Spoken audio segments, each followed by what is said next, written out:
Buenas tardes para todos. Mi nombre es Hernán Gil y voy a hacer una presentación sobre las características y patrones de interacción de los usuarios que publicaron en Internet sobre ChatGPT. Esta es una parte de una investigación que vengo realizando con la doctora Rosa María Guillaume García de la Universidad Tecnológica de Pereira. Para la investigación descargamos de Twitter eh, aproximadamente 3 millones de tweets en inglés que contuvieran las palabras ChatGPT o el hashtag ChatGPT. Estos tweets fueron publicados por 1.400.000 usuarios y fueron publicados entre el 30 de noviembre de 2022 y el 31 de mayo de 2023. Para su descarga utilizamos la API Academy Research Access de Twitter, que en ese momento estaba activa, y se desarrollaron algunos scripts en R. Para el procesamiento de los datos se usó procesamiento de lenguaje natural y teoría de análisis de redes sociales. Lo primero que identificamos al revisar los perfiles de los usuarios, de ese millón de usuarios que publicaron sobre ChatGPT en Twitter, era que la gran mayoría, el perfil predominante era usuarios vinculados a las tecnologías, entre ellos desarrollo de software, desarrollo web, ciencias de la computación, gráficas y ciencias de datos. Pero también llama la atención que había un número significativo de usuarios que en su perfil hacían referencia a sus intereses y gustos, tales como el social media, el mercado digital, la inteligencia artificial, los deportes. Eh, un número significativo que también llama la atención es mucho usuario que habla sobre ChatGPT, que está vinculado al movimiento de las criptomonedas, artistas digitales, desarrolladores de juegos, pero también un grupo muy importante de estos usuarios que publicaban, les preocupaban problemas más allá de la simple tecnología como es el cambio climático. Y también pues nos encontramos un grupo de personas que estaban vinculadas a unos roles como profesoras asistentes, directores creativos y demás. Eh, Uno de los elementos que nos interesaba mirar era dónde se estaba generando las diferentes publicaciones sobre ChatGPT en Twitter. Eh, Destaca que la gran mayoría de las publicaciones venían de países como Estados Unidos, como Inglaterra, como la India, como Canadá, pero también había un número significativo de usuarios que no reportaban su lugar geográfico o ponían un lugar geográfico como tierra para rellenar esto, lo que de alguna manera también dificulta un poco poder establecer el origen real de las publicaciones. Pero aquí ya empezamos a observar cosas importantes y es que la mayor parte, por no decir la casi totalidad de las publicaciones sobre ChatGPT se están concentrando en países con un alto desarrollo económico y tecnológico. Creemos en nuestros primeros análisis que esto puede generar un fuerte sesgo en cuanto a las opiniones a nivel global que se formen sobre esta inteligencia artificial que ha cambiado sin lugar el mundo de la tecnología, pero también el mundo de la vida, como es el ChatGPT. También creemos que esto va a limitar un poco la diversidad de voces, la diversidad de opiniones en torno a esta tecnología que necesitamos empezar a discutir en otros ámbitos.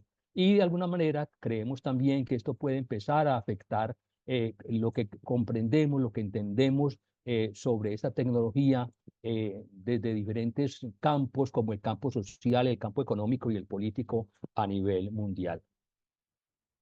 Queríamos medir entonces en esta primera parte quiénes eran los que estaban publicando sobre ChatGPT, quiénes eran los que estaban moviendo la opinión en Twitter, entendida como, como ese gran espacio, como esa gran ágora donde se discute los grandes problemas del mundo, en este caso el problema de una tecnología de inteligencia artificial como ChatGPT. Y la gran mayoría eran personas con muy pocos seguidores, con que tenían entre 0 y 9 seguidores, que esto representaba un 13%. Pero cuando uno va a mirar eh, los grandes generadores de opinión, es decir, aquellas personas que tienen muchos seguidores, que son muy populares, y queremos hacer una primera precisión. Cuando nosotros hablamos de popularidad, no estamos hablando de influencia. Más adelante haré una referencia a lo que entendemos por la influencia. En este caso solamente estamos hablando de la popularidad, es decir, estas personas que tienen muchos seguidores. Observen que ni siquiera un 1%, un 0,001% estaba concentrado en las personas que más seguidores tenían.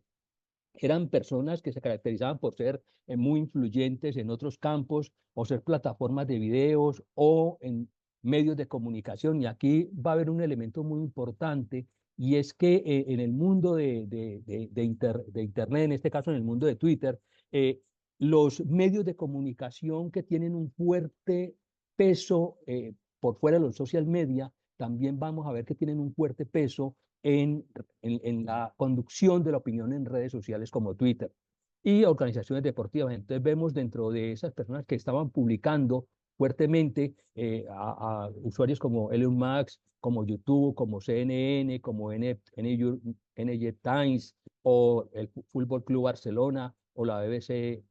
Entonces observen que son perfiles muy ligados a este tipo de personas con una alta influencia en otros campos. Queríamos también mirar dentro de esa caracterización, dentro de esos patrones de quienes estaban publicando sobre ChatGPT en Twitter, eh, qué tanto se publicaba, quiénes estaban publicando con mayor frecuencia. Y se observa que, como en todo, es un reducido grupo de usuarios lo que está produciendo la mayor parte de los contenidos.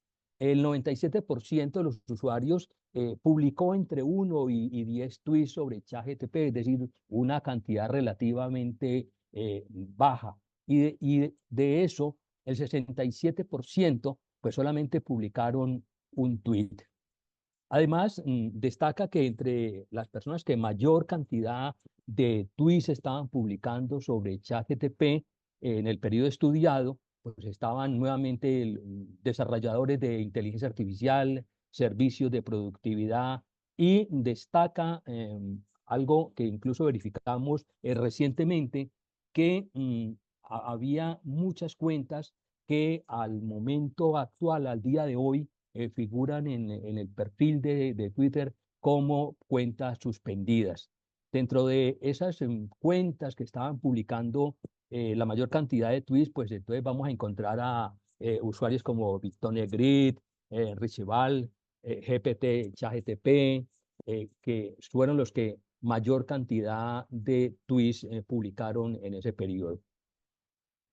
Queríamos mirar entonces un elemento muy importante dentro de eso, como son las menciones. ¿Por qué las menciones? Porque las menciones nos van a dar la medida de cómo se genera la interacción en esta red de comunicación que se genera a partir del flujo de las publicaciones sobre ChatGPT. Eh, una pequeña cantidad, menos del 40%, incluían menciones en sus tweets. Estas personas que incluían menciones, pues también son desarrolladores de inteligencia artificial, expertos en tecnología, defensores de la ética de la inteligencia artificial, como Mendotait, Richivaldo, etcétera. Dentro de los usuarios que más eran mencionados, destacan que figuran usuarios como el fabricante o la persona responsable de ChatGPT, como es OpenAI, o nuevamente Elon Musk, o YouTube, o Sama, una persona vinculada a la alta dirección de ChatGPT, o el mismo Google.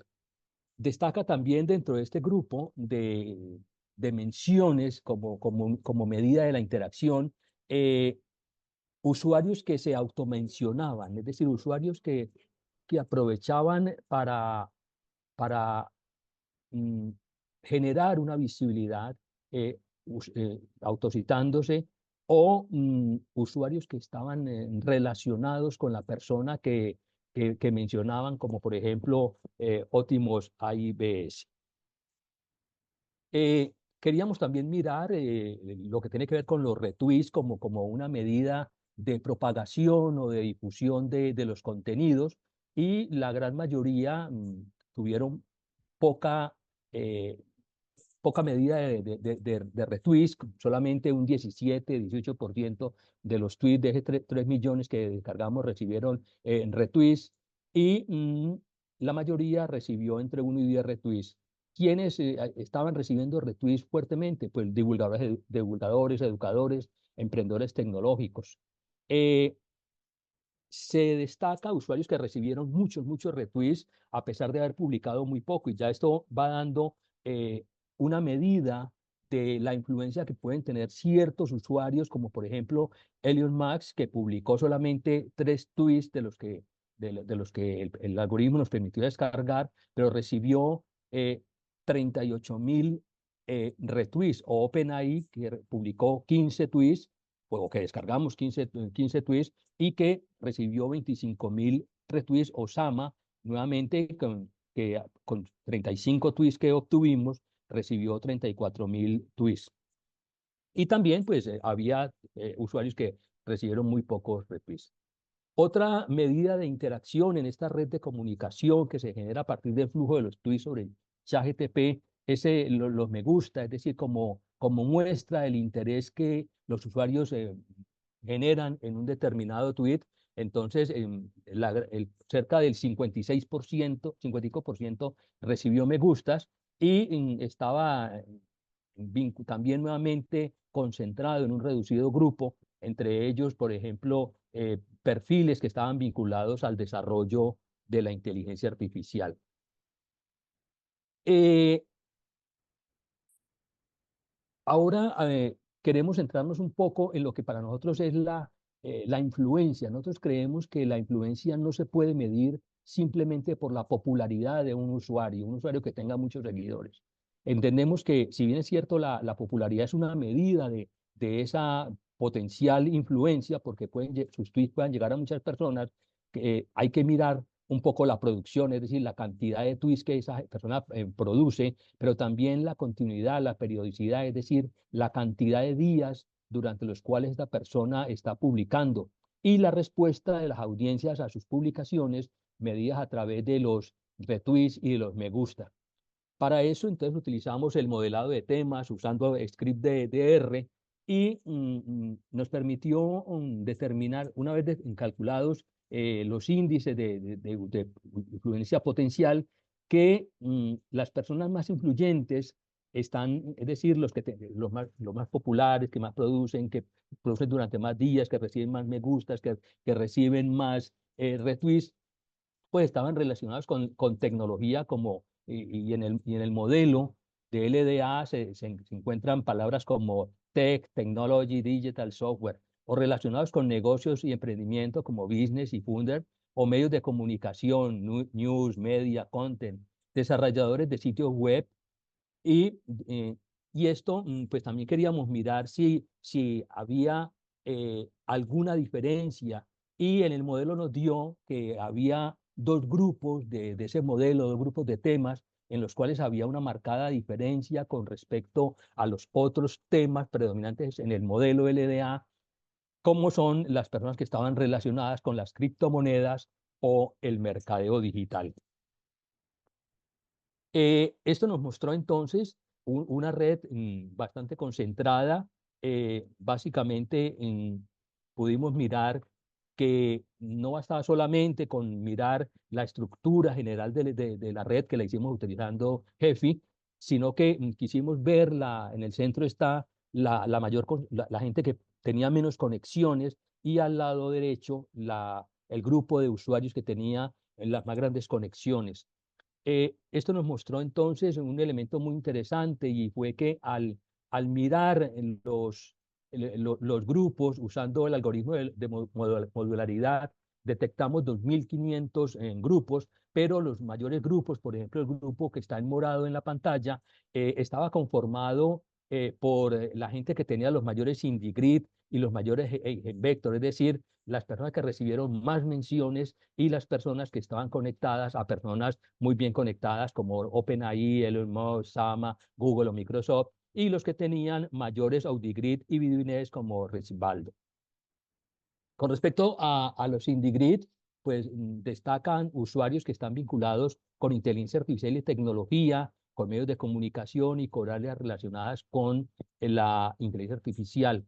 Eh, los que más producían, es decir, la gente que más publicó, que tenían los mayores AudiGrid, pues estaban relacionados con inteligencia artificial, innovación y usuarios que podían, destaca esto, usuarios que podían ser categorizados potencialmente como voz o cuentas automatizadas. En cuanto a la intermediación a través del BitVine Central, es decir, estos usuarios que sirven de puente o de intermediarios, eran usuarios vinculados nuevamente a la tecnología, a la inteligencia artificial y con el desarrollo de contenidos web sobre ChatGPT o desarrollo de software y marketing digital. Aquellas personas que detectamos que tienen la mejor conexión porque están conectados a usuarios altamente conectados, pues eran perfiles que estaban con un enfoque también en inteligencia artificial, la promoción y la innovación, y llama la atención también en el área de la educación, el desarrollo del software y el periodismo. Muchas gracias por haberme escuchado, por habernos dado este espacio. Somos Rosa María Guillermo García y Hernán Gil. Si hay alguna pregunta sobre las características y patrones de interacción de los usuarios que publicaron en Twitter sobre ChatGPT, estoy dispuesto para hacerlo. Muchas gracias. Gracias, un aplauso. Abrimos las preguntas. 5 o 10 minutos. ¿Alguien quiere una pregunta? Bueno, yo puedo comenzar. Gracias, Hernán. Tú presentaste algunos, digamos, indicadores de usuarios, digamos, influyentes, actores influyentes. Estaba pensando, si nos puedes contar, por ejemplo, en la red de retuiteos y menciones, si tienden a ser vínculos recíprocos o son más bien unilaterales, si hay estructuras triádicas. No sé si nos puedes contar algo de eso.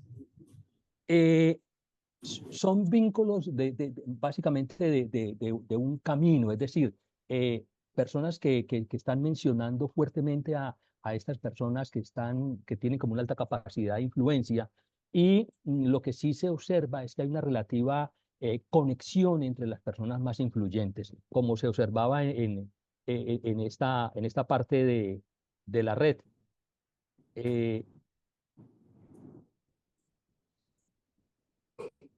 Aquí se observa que hay una relativa fuerte relación conexión entre las personas que estaban en los grupos de más fuerza, pero el predominio de la relación es en un sentido, es decir, personas que han citado, que han mencionado en sus tweets a muchas de las personas que tienen una fuerte ascendencia, es decir, o personas que publican algo que es de interés general. Entonces eso es lo que da ese elemento, y destaca pues que los que más fuerte tienen son, en términos generales, los medios de comunicación tradicionales, que son los que publican poco, pero tienen una resonancia muy grande por el manejo que hacen sobre esas temáticas.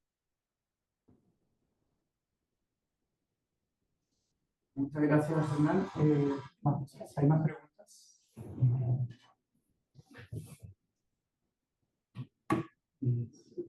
Y tengo una pregunta. Sí. ¿Se escucha, Hernán? Sí, sí, con un poco de ruido, pero sí.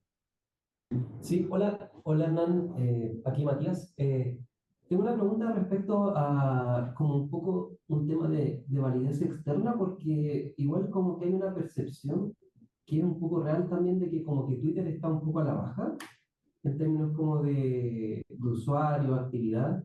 Entonces, no sé si han podido explorar la posibilidad de como claro, de hasta qué punto uno puede como también generalizar estos resultados como a otros medios digitales, sobre todo que ahora hay como o se han explorado la posibilidad de extender estos resultados a otras redes sociales digitales como Blue Sky etcétera, o TikTok, por ejemplo, que claro, que en el caso de la red digital como con más ascenso, ¿cómo lo ven ustedes como en comparación al tipo de usuario que hay en Twitter en general?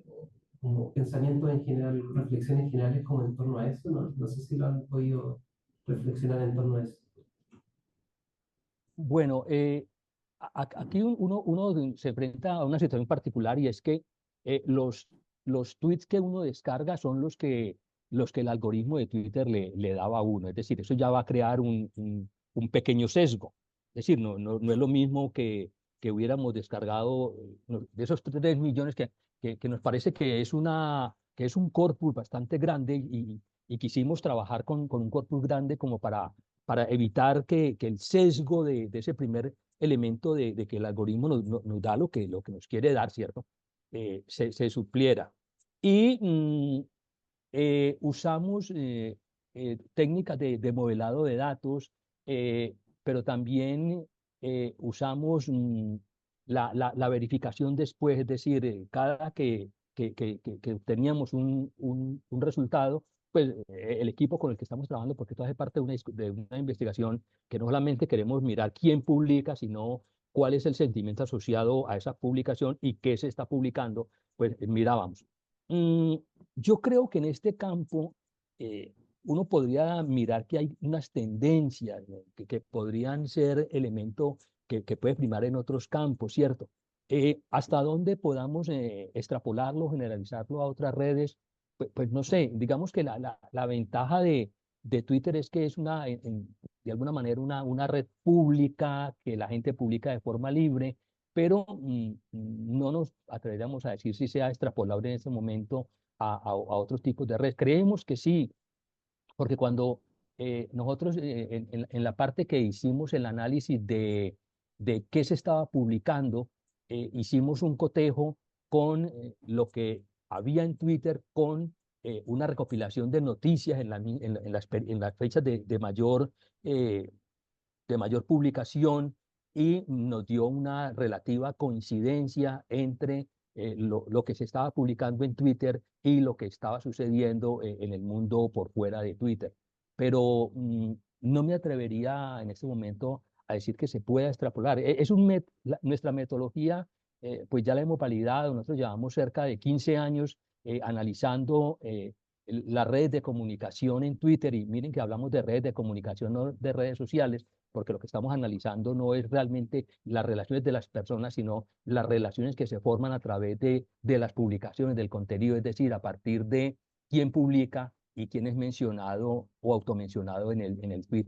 Pero creemos que es un principio, que esto ya nos está diciendo algo interesante sobre qué está pasando en torno a esta tecnología que tenemos que mirar, que tenemos que investigar, no solamente por su capacidad, sino por el impacto social, por el impacto que va a causar sobre su manejo ético o no ético en las futuras acciones que emprendamos en el mundo. Muchas gracias. Muchas gracias, Hernán. Vamos a pasar ahora a la presentación de Ignacio.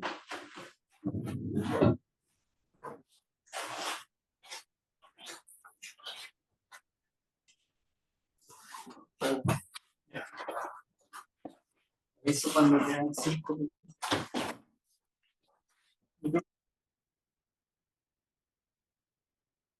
Pero, ¿se escucha, Hernán? Sí, perfecto, te escucho. Ya, gracias. Bueno, buenas tardes. Mi nombre es Ignacio Weyman. Estoy haciendo mi doctorado en la Universidad de Manchester en educación y lo que voy a presentar ahora es parte de mi proyecto de doctorado es sobre relaciones de colaboración y apoyo entre escuelas. Lo que me interesa a mí son redes interorganizacionales entre escuelas. Y básicamente la idea general era mapear, identificar y dar cuenta de redes entre escuelas que existen y cómo escuelas chilenas colaboran y se apoyan entre ellas.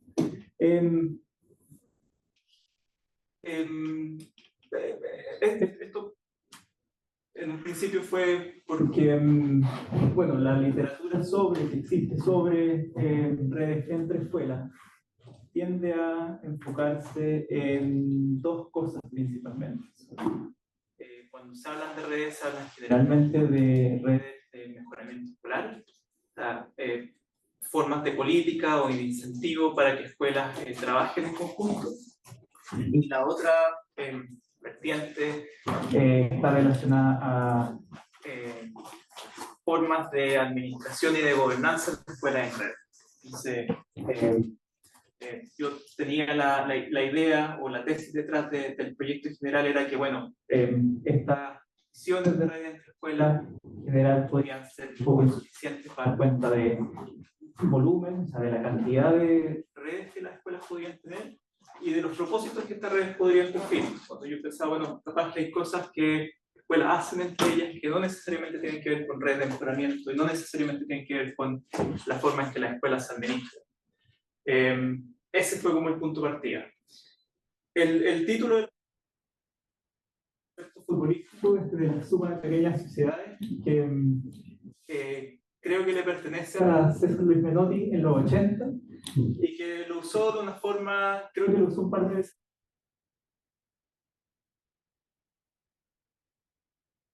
Y básicamente es la idea de que él decía que habían grandes equipos que se diferenciaban de otros grandes equipos porque habían ciertas duplas dentro de los equipos que hacían una diferencia.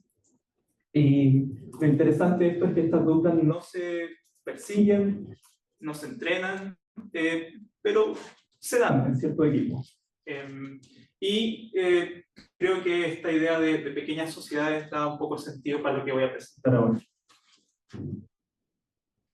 El proyecto en general, bueno, adopta una perspectiva de redes, métodos mixtos, y lo que hice fue entrevistas con directores de escuelas.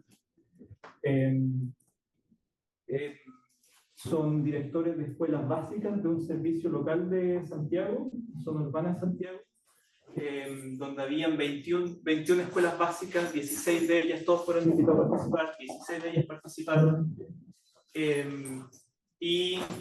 con ellos hice entrevistas, fui a la escuela y hicimos entrevistas con el apoyo de una tablet y del software network Canvas. Que básicamente era una plataforma que me permitía usar círculos concéntricos para dibujar en la entrevista redes que los participantes me podían nombrar que ellos tenían o que sus escuelas en realidad tenían con otras escuelas. Entonces, el propósito de esta entrevista era mapear relaciones, identificar otras escuelas con las que los participantes colaboraban y también describir el contenido. Este es un ejemplo que traje para que se hagan un poco de idea de los datos con los que yo trabajé. Esto es sacado de una de las entrevistas y aquí básicamente este entrevistado, este director de escuela, nombró otras 6 escuelas con las que yo trabajaba. Durante la entrevista yo le pregunté, por ejemplo, el origen de estas redes y, por ejemplo, estas 3 escuelas que están en un color más azul son escuelas con las que ellos colaboran en parte de una red formal de colaboración que es incentivada por el servicio local, por quien administra estas escuelas públicas. Y tiene otras 3 escuelas.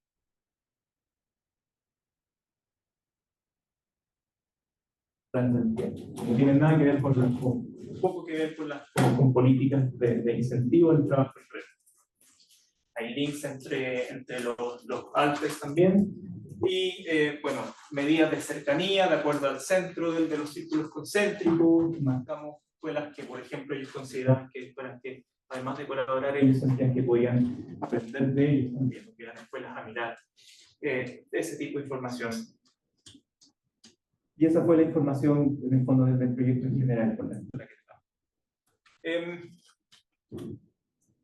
El antecedente más inmediato de mi presentación ahora es, bueno, es uno de 4 capítulos empíricos de mi tesis.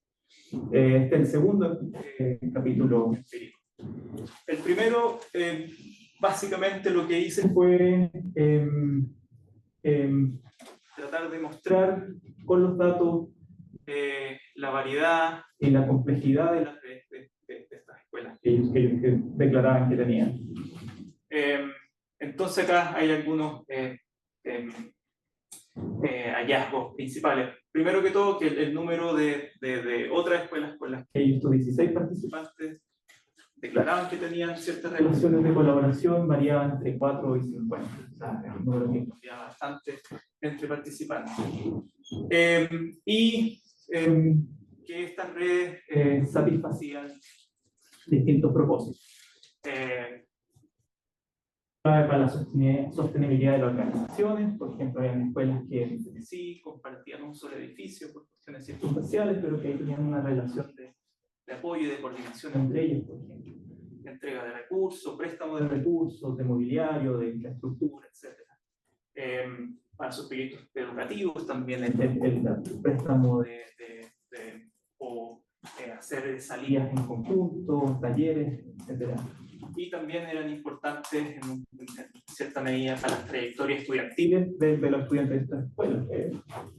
Por ejemplo, era muy común que ellos mencionaban que tenían ciertos vínculos y relaciones con otras escuelas cuando ellos identificaban estudiantes que estaban en riesgo de deserción, por ejemplo. Cosas no andaban bien en esa escuela y que ellos creían que cambiándolo a otra escuela, transfiriendo a otra escuela que podía ser más chica o donde ellos tenían más recursos de cierto tipo, podían evitar que los estudiantes dejaran el colegio. O también, que también es importante y que salió harto, es relaciones entre escuelas secundarias y primarias para el seguimiento de estudios de estudiantes que terminaban su educación básica. Entonces también esta red era importante en ese sentido.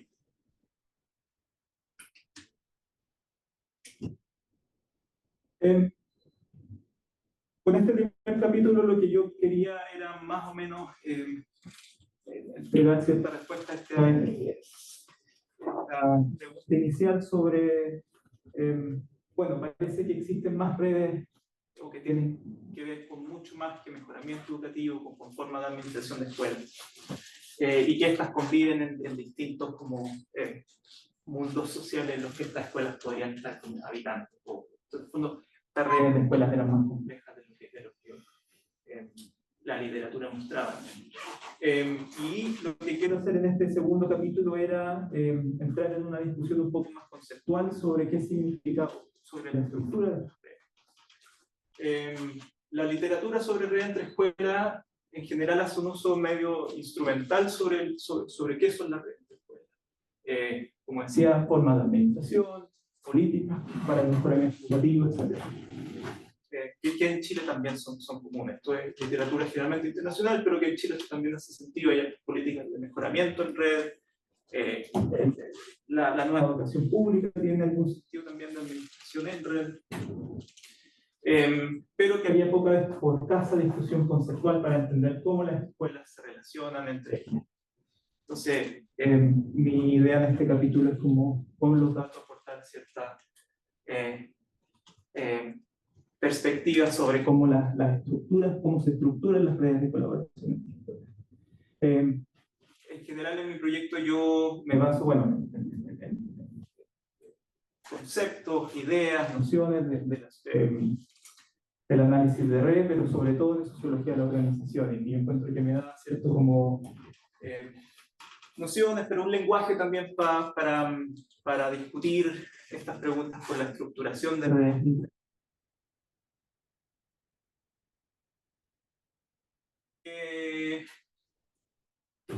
Es usar 4 dimensiones, o 4 conceptos, perspectivas, para empezar a hacerse una idea de cómo son estas redes que forman escuelas, estas redes interorganizacionales.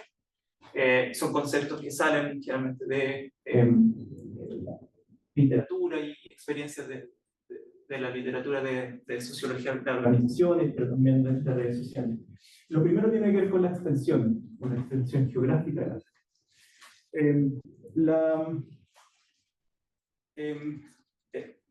la literatura internacional sobre redes entre escuelas en general muestra cierta o bastante variedad entre la extensión geográfica de las redes, aunque las redes locales tienden a ser más abundantes que redes que también existen, porque hay regionales, nacionales, también internacionales.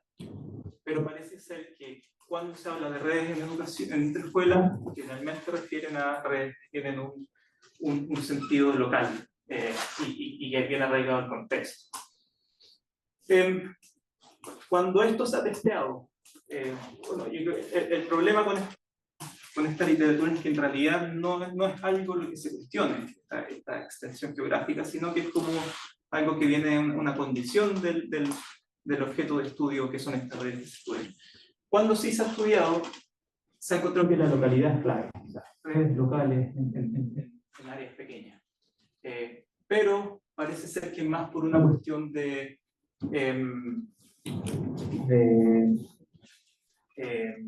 alcance, cuando las escuelas eso es lo que tienen a mano, más que por elección. Con los datos que tengo, bueno, parece ser que en este contexto donde estoy trabajando, las redes también son marcadamente locales. Cuando yo hice mi entrevista, yo no puse ningún tipo de restricción a las redes que ellos podrían tener. Pero a ellos les hace mucho sentido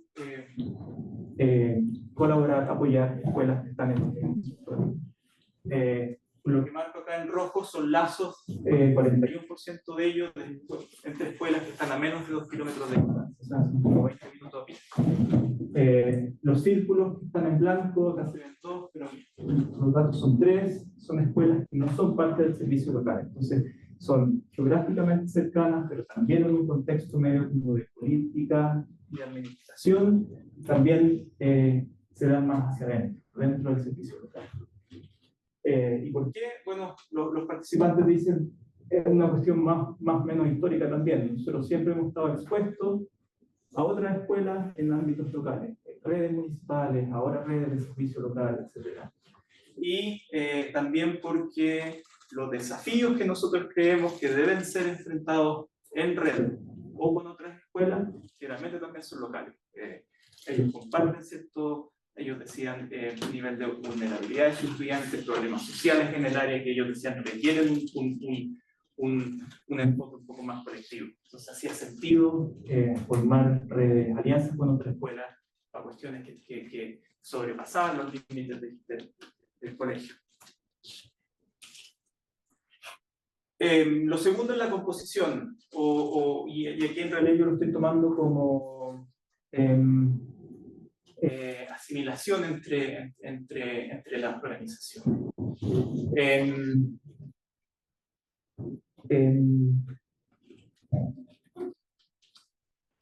La literatura existente tiende a decir que organizaciones, y sobre todo en colegios, pasa que tienden a existir más relaciones entre escuelas que tienen cierto parecido entre ellos, que ellos consideran que existen cuestiones en común. Aun cuando la literatura también dice que esto depende de acuerdo a los fines que esta red puso. O sea, por ejemplo, en redes de mejoramiento escolar parece ser que juntar escuelas que tengan un sentido que sean parecidas entre ellas parece ser más sentido para el desarrollo de confianza, para que se desarrolle cierto trabajo y sostenibilidad de la red.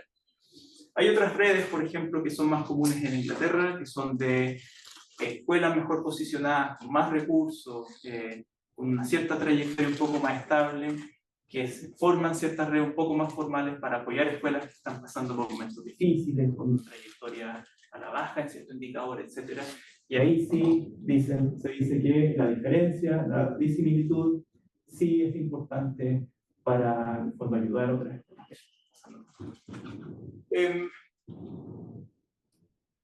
Y los hallazgos en este capítulo en general dicen que las escuelas tienden a aliarse con otras escuelas que son similares entre ellas. Por ciertas características observables, por ejemplo, escuelas públicas son públicas, este es un territorio donde las escuelas privadas son mayoría, pero aún así son poco representadas, son poco mencionadas en las redes. De 16 participantes, solo estos círculos 4 o 5 en blanco son escuelas privadas. Entonces, escuelas públicas tienden en general a relacionarse con escuelas públicas. Lo mismo escuelas de nivel básico con nivel básico, etc. Con la excepción de estas alianzas para el traspaso de estudiantes de educación básica secundaria. Y hay algo que dicen los participantes, que en el fondo también hay algo que, o sea, ellos consideran que es una ventaja aliarse con escuelas que son similares a ellos en estas características observables, pero también con escuelas que tienen ciertos valores que son similares. Una misión que ellos consideran que son similares entre estas organizaciones. El tercer punto tiene que ver con la estructura, y aquí en realidad una pregunta más por si las escuelas tienden a organizarse en grupos densos o en diadas. Las dos han sido parte de lo que la investigación en redes entre escuelas ha mostrado, pero en general las cuestiones más empíricas dicen que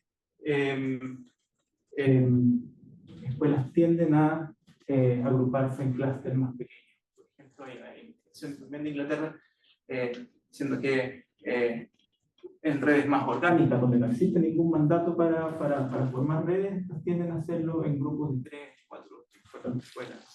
Y así es como funciona, realmente en cierta formalidad. En cambio, lo que yo he encontrado que si bien 21% solamente de los lazos reportados son mejor comprendidos como diadas, estas son, por decirlo así, cualitativamente mucho más importantes para entender el trabajo o la forma en que las escuelas se relacionan entre ellas. Son solamente el 21%, pero la mayor frecuencia de las interacciones y la multiplicidad de fines que estas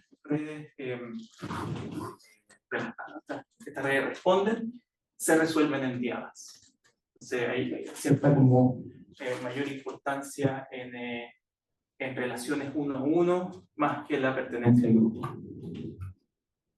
Y por último, la última dimensión tiene que ver con la formalidad. En la literatura tiende a existir mayor preferencia a redes formales. Redes formales me refiero a redes que tienen cierta estructura, calendarización, objetivos, presupuesto incluso, versus ciertas formas más orgánicas que también han sido documentadas, pero mucho menos. Y una cuestión media similar al punto anterior, si bien solamente un 20 y tanto % de los lazos pueden ser mejor comprendidos como redes informales, estas son las que concentran la mayor intensidad de las relaciones entre escuelas y son las que se resuelven la mayor cantidad de asuntos a las que las redes responden. Y esto también es una cuestión de historia, de cercanía que se va generando entre las escuelas. Entonces las instancias formales, yo dicen, son muy importantes para generar redes entre escuelas, pero lo que generan son relaciones que al final no necesariamente dependen de ciertas formalidades, sino que se van sustentando en otro tipo de cosas.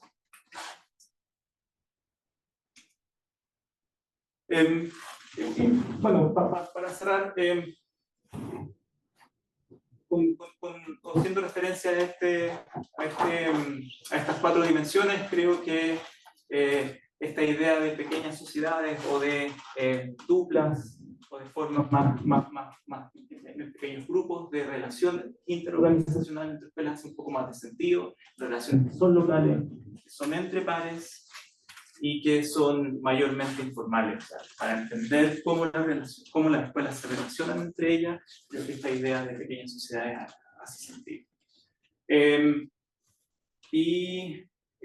Último punto, creo que estos resultados también son interesantes desde el punto de vista de sociología de la organización, estudios organizacionales, porque hay cuestiones que no necesariamente van en la misma línea de investigación en esta área, pero que generalmente se hacen en otros ámbitos de colaboración entre, por ejemplo, centros de investigación, industria, por ejemplo, y lo mismo con la literatura sobre redes entre escuelas, en otros contextos. En Inglaterra, por ejemplo, las redes tienden, aun cuando se forman de manera orgánica, sin necesidad de un mandato de alguna actividad superior, sí tienden, no siempre, pero generalmente tienden a generar cierto grado de formalidad, lo que no ocurre acá.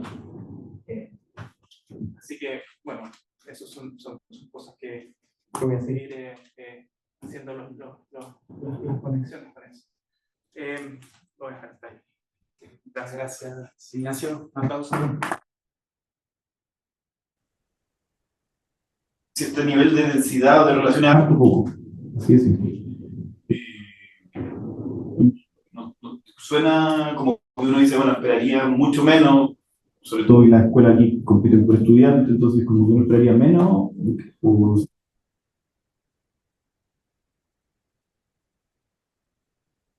Segundo es que si hay como hipótesis de por qué uno dice se juntan con las escuelas cercanas, con las que son más parecidas,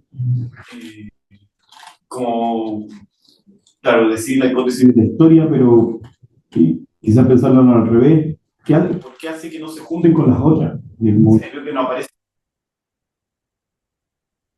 No sé si tenía alguna idea. Sí. Y lo tercero es que no sale, también una cuestión que yo creo que sale poco en la discusión de redes, como una perspectiva de equidad, como que esto lo que muestra es que te juntáis con los mismos, no sé qué, yo creo que ahí hay un problema grave como de equidad, no sé, como de equidad y de eficiencia también se podría decir. Como salir, entonces, ¿qué dispositivos quizá hay más teóricamente pensando en esta discusión más desde lo organizacional para como combatir esas tendencias naturales? Sí. Sobre lo primero, Que estamos haciendo precisamente con Diego e Ignacio en el marco de un proyecto FONSI que estoy dirigiendo y que tiene como objetivo entender un poco el rol de las fundaciones filantrópicas en el sistema educativo. Y un poco el FONSI sigue como una perspectiva, yo diría no 100% de análisis de redes, sino más bien ocupa ciertas técnicas del análisis de redes bajo la lógica de que por entender el rol y la influencia de cualquier actor hoy día en el ámbito educativo, pero en general en cualquiera, requiere entender cómo se van construyendo esos mapas de redes. Entonces, ocupa ciertas como nociones de la idea del policy enactment, o que las políticas se van construyendo, de que los actores a través de su acción y también de sus omisiones construyen políticas, y esa perspectiva un poco aplicada a las fundaciones filantrópicas. Y esta es como una pieza, yo diría como una pieza bien específica que se focaliza en las donaciones, es decir, intenta construir las redes entre los que donan y los que son receptores de las donaciones,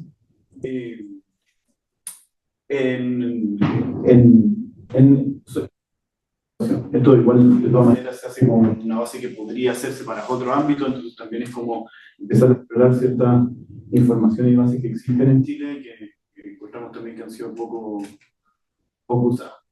Esto lo va a pasar bien rápido, pero quizás sí es importante contar algo de la filantropía en América Latina, en el mundo y en Chile va creciendo. Es un actor que antes era considerado más o menos marginal y que básicamente eran como locos o ciertos como gente rara. Y hay como cifras, hay fundaciones filantrópicas que tienen, el otro día salió la noticia de que la Fundación Bill Gates tiene el mismo presupuesto de que la Organización Mundial de la Salud, o sea, como no son cosas chicas, digamos. Y América Latina y especialmente Chile por el sistema tributario que tiene, un espacio como de desarrollo y de crecimiento en la última década del espacio filantrópico. Y dentro del espacio filantrópico es como desarrollo, que es básicamente países industrializados aportando países no desarrollados, y el segundo ámbito es la educación, el tercero es la salud y después niñez. Es más o menos como el mapa de los temas a los cuales se dedica la filantropía. Y junto con eso hay un giro que es un poco más conceptual, bien como relevante, que la filantropía está dejando de ser caridad. Por eso como que se trabaja mucho la idea de filantropía porque ya no es simplemente plata que grandes fundaciones o donaciones de cualquier tipo que grandes fundaciones hacen con un sentido ya sea moral o religioso, sino más bien con un sentido de inversión, con un sentido de mejoramiento de cierto espacio. Entonces eso implica que buscan hacer una inversión que sea social, pero a la vez que sea rentable. Ese es como un giro que hay, y ahí grandes donantes como la Fundación Gates o la Fundación Dell o Facebook, que no, Mark Zuckerberg donó el 99,9% y se quedó con el 0,1%, pero ese ejercicio de donación le redituaba más en términos de la inversión y la publicidad, por ejemplo. Entonces, como que hay una lógica ahí que va cambiando. Y nosotros nos focalizamos en este como ejercicio en el caso chileno y en entender las donaciones directas de pequeños donantes o donantes intermitentes. A diferencia de cómo entender estos grandes como donantes, no queríamos ver cuánto le donaba a Lux y a la Teletón, sino más bien cómo se iba transformando como de grano a grano la política educativa a través de donaciones como más bien por eso, intermitentes o directas o pequeñas, en este caso. Sobre el sistema educativo, es importante entender que el caso chileno también tiene lo suyo, un sistema altamente privatizado, que tiene mucho espacio conceptual, pero también como regulatorio para que entren los privados. Nosotros, los privados pueden llegar a la escuela directamente a entregar cosas, a hacer cosas, y no hay una forma, sino al revés, hay muchos incentivos de exenciones, deducciones y créditos, que son en el fondo tres formas que existen en el sistema chileno para poder entregar donaciones a los distintos niveles del sistema educativo, a las escuelas, pero también a los municipios o a otros servicios intermedios. Y lo que nos focalizamos en analizar las redes de donación de los últimos 20 años, desde 2003 al 2023, usando una base del Ministerio de Hacienda que cuando se construyeron muchas de estas donaciones, de estas exenciones y deducciones, obligaron a construir un sistema que cada donación tiene que quedar registrada. Eso es más o menos lo que ocupamos. Entonces la pregunta es, por un lado, entender la evolución de las donaciones, darle una vuelta a las características de los donantes y de los receptores. Es decir, había alguna lógica de quién donaba a quién, que uno pudiera decir, esto no, cuál es el sentido de por qué elegí donar a uno y no a otro. Y ocupamos 1440 registros de esta base de datos que le decimos que está hecha en realidad entre el Ministerio del Interior, el Ministerio de Hacienda y la Subdelegación. Esto podría ser de otra forma, podríamos tomar la red entera, pero era una red muy grande. Se nos pareció como, para entender un poco la evaluación, tampoco tiene mucho sentido hacerla año a año, porque también hubiera sido red muy pequeña. Entonces ahí llegamos un poco a ese medio que es cuestionable y por lo menos, pero no hace sentido, cada 5. De momento estamos centrándonos sobre todo en entender las redes como redes bipartitas, es decir, un donante y un receptor, que permiten como mostrar claramente la dinámica y la forma de esta relación. Esta es la primera información que muestra la cantidad de donaciones que hay por año. Esto nos obligó, hemos dado hartas vueltas ahí con Diego y con Ignacio a entenderla por qué cambia tanto año a año, y eso tiene que ver con que el tipo de exenciones y de deducciones que estamos mirando se relacionan en un mapa más general con cambios que ha habido legislativos en el tercer sector. Entonces, básicamente en los últimos años hubo cambios que hicieron que muchas personas y muchas empresas prefirieran donar por otro lado, por otra ley, por decirlo así, y por lo tanto no es explicable por un cambio como del sistema o que sea menos ahora fácil donar ni nada, sino más bien como un cambio de las reglas. Y este es una tabla que muestra los datos para cada uno de los 5 años y después el promedio para el conjunto. Se puede ver, por ejemplo, que hay en la red del 2003 hay 148 actores, 70 que donan y 71 que reciben, 3 donaciones en promedio, 3 receptores en promedio, total 260 donaciones.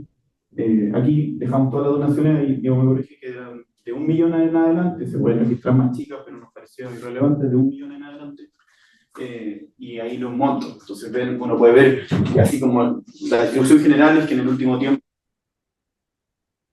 de donaciones que donantes, que hay una cantidad que se mueve más o menos fluctuante, pero no tan grande o no tan cambiante en términos de las donaciones únicas. O sea, a veces hay donaciones 1 a 1, pero también hay mucha gente que dona harto y otros que reciben harto.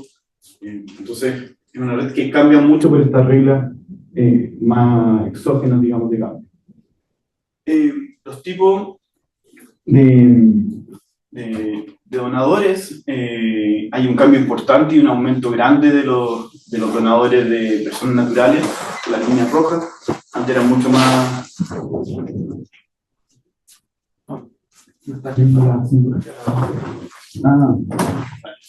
Las líneas rojas que son las personas naturales y las barras azules son las empresas o ahí está, o las instituciones.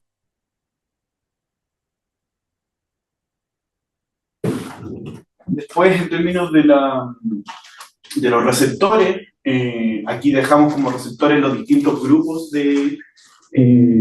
o niveles que habían. Se podía estar codificado los servicios públicos, las instituciones privadas, las instituciones públicas y las municipalidades. Las dejamos todas y en general lo que se puede ver es que hay una variación, pero un aumento grande de las instituciones privadas en ese periodo. Y después están las redes que las presentamos en el fondo por cada uno de estos periodos. Entonces, arriba están los donantes y abajo están los receptores. La simbología muestra. Entonces, por ejemplo, los cuadrados son privados. Entonces, por ejemplo, este es un caso de un receptor que recibe, perdón, de una municipalidad, que recibe de 50 y tantos donantes. Y arriba hay un caso distinto de un donante que envía municipalidad. Los colores son la codificación de los temas o los ámbitos de la donación. Entonces se puede ver que, por ejemplo, este donante, el de ahí arriba, envía sobre 2 temas.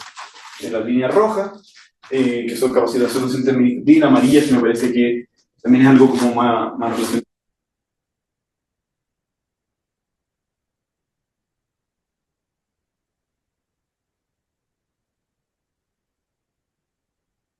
En este segundo periodo se ve una diversificación, básicamente hay muchos más colores, pero sí, la idea es más o menos la misma.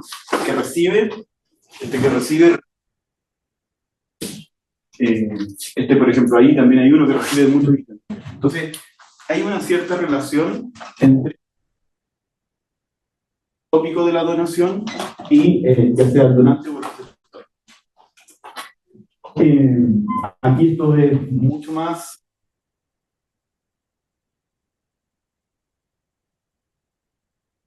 Además, si pueden ver, son todas municipalidades, como a 50 o 60.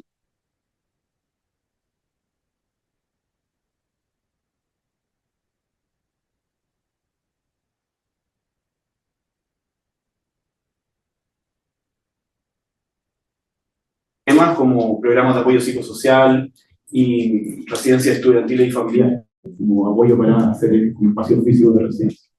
Y esta es la del último periodo, que además ya les comentamos que era mucho menos densa, mucho más débil. También esto, como son datos públicos, se puede ver quiénes son los mayores donadores. En términos de los top 5, uno de los top 10, me parece más interesante los 5 donantes. Hay 2 personas naturales que se focalizan además en donar programas de residencia. Ahí parece la idea de un empresario que quiere devolver, es como la hipótesis que tenemos, a ciertos espacios desde donde salieron o se criaron. Y el resto son empresas ligadas al espacio forestal, que aportan sobre todo en cuestiones de calidad educativa o mejoramiento de los programas. La celulosa, Arauco, o distintas partes de Arauco, mejor dicho. En términos de los receptores, algunas municipalidades, pero también algunas instituciones privadas. Ahí tenemos que arreglar, pero porque CODESER y Corporación de Desarrollo Social del Sector Rural es lo mismo. Y aquí, como en términos de la recepción, se ve que los temas son, por un lado, equipamiento de infraestructura y también, de nuevo, los programas de residencia familiar. Y entonces, en qué es como estamos construyendo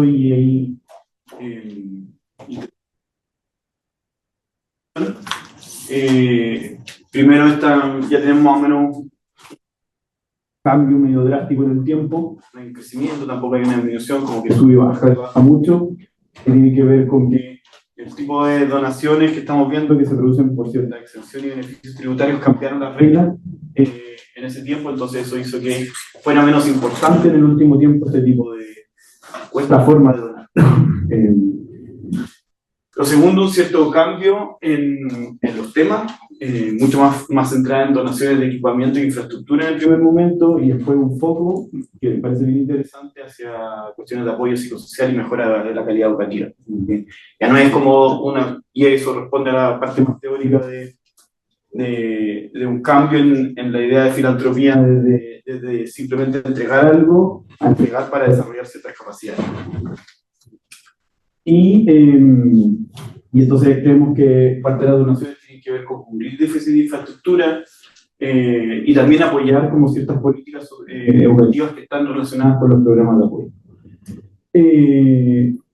Lo último, es claro que hay como una especie de diversificación en los actores, o sea, nosotros quizás al principio esperábamos una donación mucho más uno a uno y mucho más constante, es decir, que un donador le donara siempre a una escuela o a una municipalidad, y no, hay esta diversificación que como las donaciones de la política como apuestan a todo, no solo apuestan a uno, y también reciben de varios y no reciben de uno.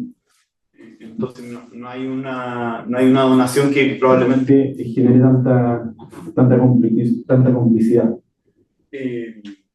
Y también hay una diversificación en términos de los objetivos, cada vez más, están siendo para cada vez más de los temas. Eso, muchas gracias.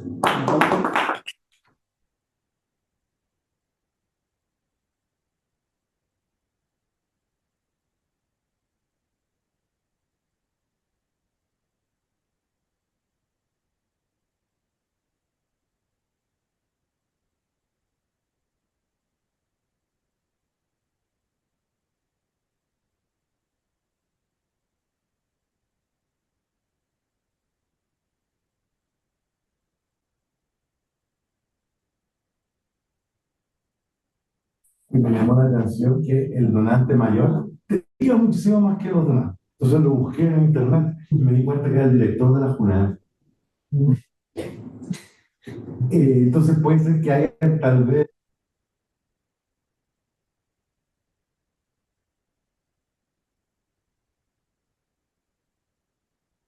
Igual no he podido.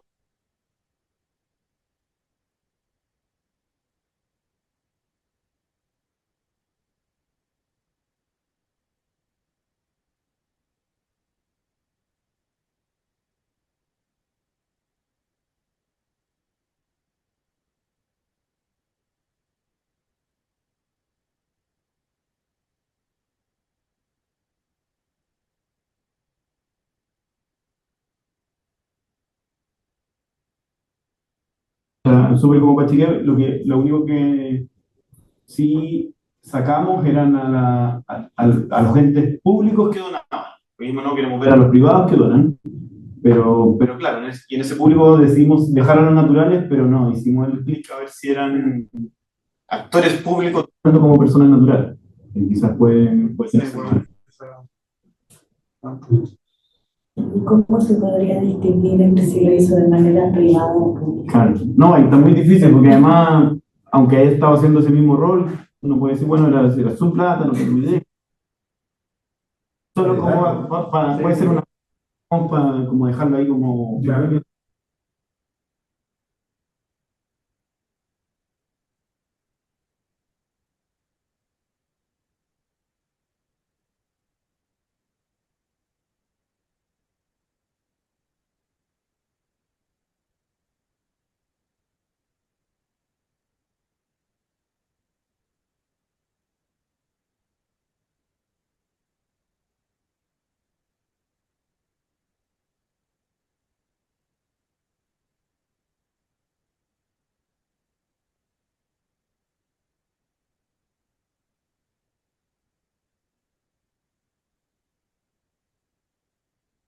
¿Velar con algo?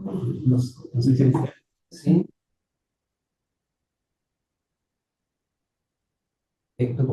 Ahí hemos estado dándole la vuelta, eso sí, ni la buena idea, y te invitamos a otro paper, pero la gran dificultad es que la base no tiene mucho más de lo que presentamos. No tiene tantos atributos.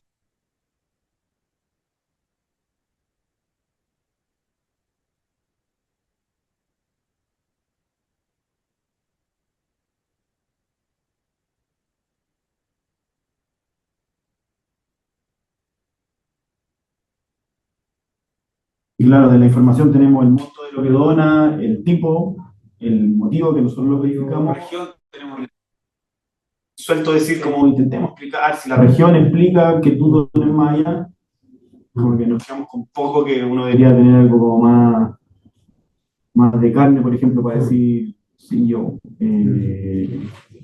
la lechería que al lado de la escuela. Sí, pero juntar eso no es tan fácil. Me parece que, no sé si funciona en términos de redes, pero como esa explosión es muy cercana a lo que fue el terremoto en el sur, y fue justo en el sur. Todo eso era en el sur. O sea, muchas de estas leyes se abren con espacios como cualquier desastre natural. Entonces, como que lo único factor que se me ocurre es que buscar alguien y desastre natural. Esto no es de redes. Están estos estudios que tú puedes, se llaman como modelos Joint Point, que son como modelos de Poisson, pero que tienen como puntos de guerra en donde cambian los conteos de la base. Súper. Muchas gracias, escritor. Y damos por finalizada la sesión. Muchas gracias también a los que estaban participando online. Vamos a